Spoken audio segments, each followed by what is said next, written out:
Student, you are the most welcome to online classes. Myself Pankaj Tiwari, and today I am going to explain here Geography chapter 5th, and chapter name is Agriculture for class 8. Student, मैं इसमें आप लोगों को बता देना चाहता हूँ कि ये सेकेंड टर्म का पार्ट है। अब इसमें मैं एग्रीकल्चर को डिफाइन कर देना चाहता हूँ। तो यहाँ एग्रीकल्चर बताया गया है कि ये दो शब्दों से मिलकर के बना है। एक तो एगर और दूसरा जो है वो कल्चर। एगर का मतलब होता है पीस ऑफ लैंड और कल्चर का मतलब होता है प्लाविंग या टिलिंग। कहने का मतलब ये है कि लैंड की टिलिंग करना, खेत की जुताई करना ही एग्रीकल्चर कहा जाता है। इस तरह से देखा जाता है तो एग्रीकल्चर जो है केवल क्रॉप ग्रोइंग पर ही सीमित नहीं है, बल्कि क्रॉप के अलावा कुछ जो है एनिमल रेयरिंग, कुछ जो है और जो स्कॉलर्स हैं वो उनका कहना है कि एनिमल हस्बेंड्री हो गया, या देखा जाता है तो जो स्कॉलर्स हैं उनके अनुसार forestry, horticulture, fishing, sericulture, poultry farm, ये सब सारी चीज़ें जो हैं वो एग्रीकल्चर से रिलेटेड या उसमें इंक्लूड की जाती हैं।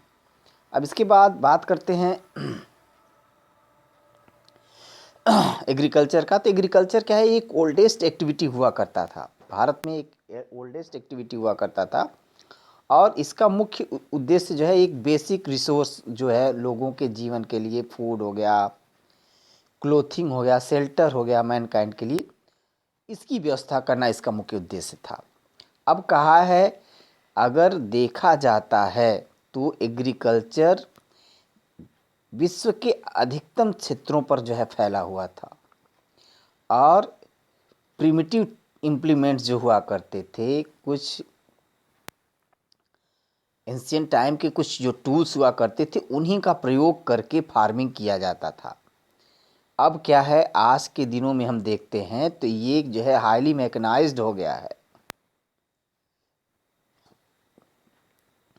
और ये देखा जाता है तो एग्रीकल्चर नियोलिथिक पीरियड से इंडिया में स्टार्ट हुआ और अर्ली सिविलाइजेशन को देखा जाता है, पहले के सिविलाइजेशन को, तो ये रिवर्स के किनारे हुआ, वैली में हुआ, डेल्टाइक रीजन में हुआ, जो कि एग्रीकल्चर बेस्ड था, केवल एग्रीकल्चर पर बेस्ड था। और यही एग्रीकल्चर आगे चल कर के एक्सपेंड होता है और जैसा इसमें फिगर में दिया है, ये एक तरीके से डिस्ट्रीब्यूशन ऑफ अरेबल लैंड का दिखाया है कि कितना अरेबल लैंड है।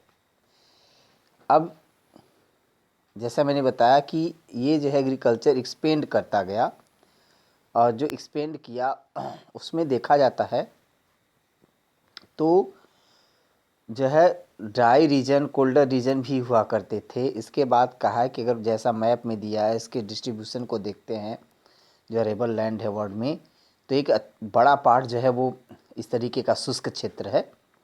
अब इसके बाद भी देखा जाता है कि कल्टीवेशन जो है लिमिटेड एरिया में ही पॉसिबल है, क्योंकि कुछ ऐसे अरेबल लैंड है, कोल्ड डिज़र्ट है जहाँ एग्रीकल्चर करना पॉसिबल नहीं है।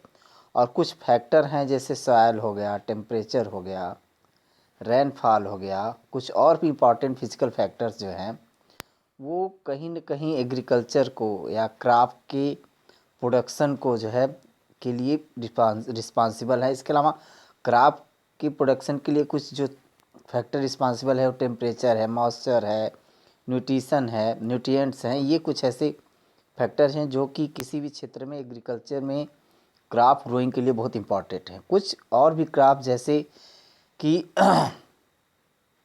सूटेबल जो है ट्रॉपिकल क्लाइमेट में उगते हैं, तो कहा है कि कुछ और भी ऐसे क्रॉप हैं जो सब ट्रॉपिकल क्लाइमेट में उगते हैं, वो टेम्परेचर के अनुसार। तो कुछ कहने का तात्पर्य है कि कुछ के लिए ज़्यादा ठंडा टेम्परेचर की आवश्यकता है या ठंडे क्षेत्रों की आवश्यकता है, तो कुछ जो है गर्म क्षेत्रों की आवश्यकता है। और अगर देखा जाता है तो पहले सिंपल टूल्स का प्रयोग करके, हो, डा, सिकल का यूज़ करके, काऊ ड्रान प्लाऊ का यूज़ करके जो है एग्रीकल्चर किया जाता था।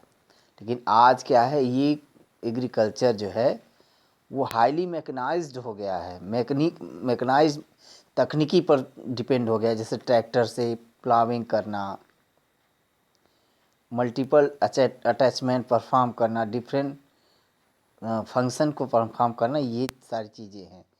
अब ये क्या है, कुछ लोगों के द्वारा जो है एग्रीकल्चरल वर्क जो है वो ऑक्युपाई किया गया है।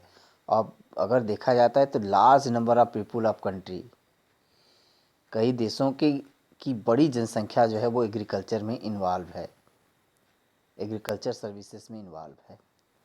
अब इस तरीके से जो है, वैसे अगर हम भारत को देखते हैं तो इंडिया में लगभग 80% लोग, नियर अबाउट 80% लोग जो है वो एग्रीकल्चर पर डिपेंड हैं। अब इसके बाद देखा जाता है टाइप्स ऑफ एग्रीकल्चर।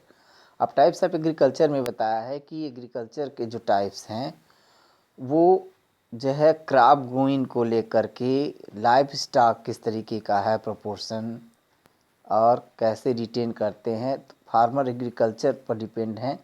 और इसको अगर देखा जाता है तो दो कैटेगरी में जो है अलग किया जाता है, क्लासिफाई किया जाता है। एक सबसिस्टेंस एग्रीकल्चर, एक कमर्शियल एग्रीकल्चर।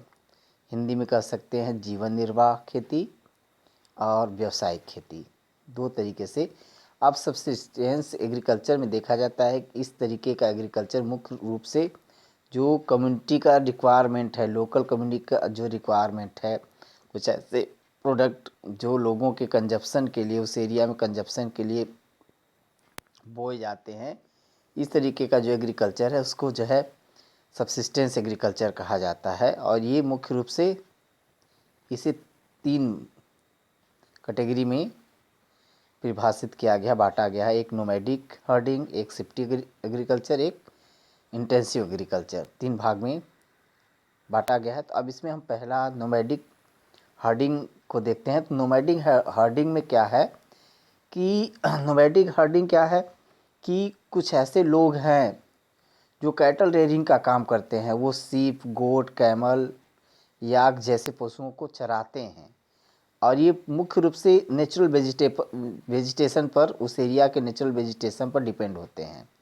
अब हर्डर क्या करता है, एक स्थान से दूसरे स्थान तक इन एनिमल को लेकर के घूमता रहता है, किसके, फॉडर की खोज में, और इसी से उसका जीविका चलता है। अब शिफ्टिंग एग्रीकल्चर क्या है, यह एक ऐसा प्रिमिटिव टाइप्स का मेथड है एग्रीकल्चर का जो कि फार्मिंग में प्रैक्टिस किया जाता है। पहले क्या करते हैं, पैच को जो है, फॉरेस्ट के पैच को क्लियर कर देते हैं, जला करके वहाँ बसेस को बर्न करके फिर वहाँ एग्रीकल्चर करते हैं। फिर उस लैंड को क्लियर करके जैसे ही एग्रीकल्चर हो जाता है, उनके पास जो है टेक्निक नहीं होता कि वहाँ वो किसी फर्टिलाइज़र या मैन्योर का यूज करके फर्टिलिटी मेंटेन करें। तो फिर वो जो है दूसरे पैच के लिए मूव कर जाते हैं।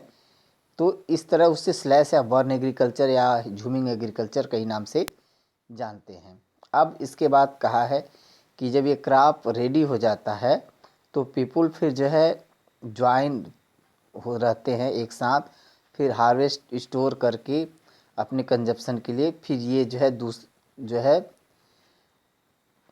मूव करते रहते हैं और ये सेटल लाइफ नहीं जीते हैं, एक स्थिर जीवन नहीं जीते हैं। अब इसके बाद जो है जो प्रिपेयर्ड कल्टीवेशन होता है उसको कह लें कि ट्रीज़ को फिर से काटना, बर्निंग करना, क्रॉप को उगाना, कुछ जैसे मैज, कसावा, कुछ सिंपल टूल्स का प्रयोग करके इस तरीके के कंजप्शन में या यूज़ किए जाने वाले प्रोडक्ट यूज़ किए जाते हैं।